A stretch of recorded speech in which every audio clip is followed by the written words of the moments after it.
Hospitals అన్ని డబ్బుల కోసమే పనిచేస్తున్నాయి కదా. ఈ 3 విషయాలు వినండి, హాస్పిటల్ ఎందుకు ఇలా చేస్తున్నాయో తెలుసుకుందాం. నెంబర్ 1, అన్ని టెస్టులు ఎందుకు రాయాలి సార్, అన్ని డబ్బుల కోసమేనా?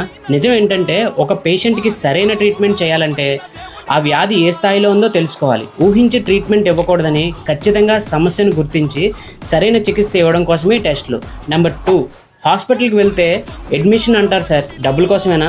నిజానికి ప్రతి పేషెంట్ని అడ్మిట్ చేయరు. 1, ప్రాణాపాయ స్థితిలో ఉన్నప్పుడు. 2, కొన్ని ట్రీట్మెంట్స్కి డాక్టర్ పర్యవేక్షణ అవసరమైనప్పుడు మాత్రమే అడ్మిషన్ అవసరం. నెంబర్ 3, ఏ సమస్యకైనా పెద్ద హాస్పిటల్స్కి వెళ్ళిపోతాం సార్, త్వరగా క్లియర్ అయిపోద్ది. నిజానికి చిన్న చిన్న సమస్యలకి ప్రతిసారి పెద్ద హాస్పిటల్కి వెళ్లాల్సిన అవసరం లేదండి.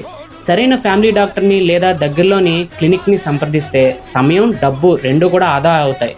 హాస్పిటల్పై అనవసరమైన అపోహలతో ట్రీట్మెంట్ని వాయిదా వేయకండి. నా పర్సనల్ ఎక్స్పీరియన్స్తో ఒక మాట చెప్తాను, ఈ వీడియోని సేవ్ చేసుకుని పెట్టుకోండి. తక్కువ ఖర్చు ఎక్కడవుతుందని ఊర్లో ఉన్న హాస్పిటల్స్ అన్నీ వెతుక్కుంటూ తిరగండి. మీకు నమ్మకమైన ఒక ఫ్యామిలీ డాక్టర్ని లేదా ఒక నమ్మకమైన హాస్పిటల్స్ని ఎంచుకోండి.